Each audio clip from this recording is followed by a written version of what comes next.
કે દીકરાઓ જો સુખી થવું હોય, માતાજી જોડે કંઈક સુખ લેવું હોય, તમારું જીવન આનંદમય કરવું હોય, તમે જે દુઃખથી પીડાવશો, તમે જે દુઃખથી રાત દાડાના ઉજાગરા કરી અને રાતોની રાતો કાઢો છો, કાલે શું થશે, શું કરીશ, મરવાનો દાડો આવ્યો, માં શરીર સારું રહેતું નહીં, માં ઘરમાં પૈસા બચતા નહીં, માં છોકરો કયું કરતો નહીં, માં છોકરી કયું કરતી નહીં, બધી જેટલી જાતની અરજી.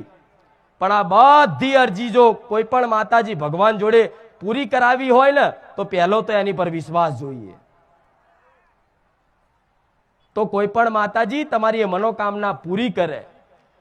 પણ મારા ધામમાં તો આમ થાય તે કદાચ કોકના કહેવા પર ખાલી મોનતા રાખીને એનું કામ થઈ ગયું છે.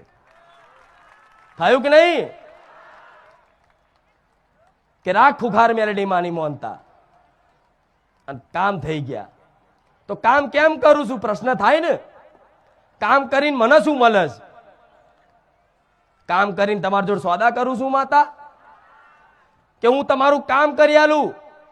મારા મઢ હાતર હોનાનું છત્તર લાવજો, ચોદીનું છત્તર લાવજો, આ લાવજો, તે લાવજો. કોઈ જાતનો મેં સોદો કર્યો તમારી જોડે? તમે જાતે જે બોલ્યા ને કે માં નારિયોલ, તો નારિયોલમાં કામ કર્યા.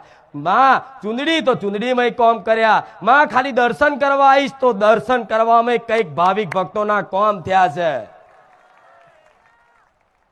તો એ વાતે સાબિત થાય કે મને માતાને તમારી જોડથી કશું જોતું.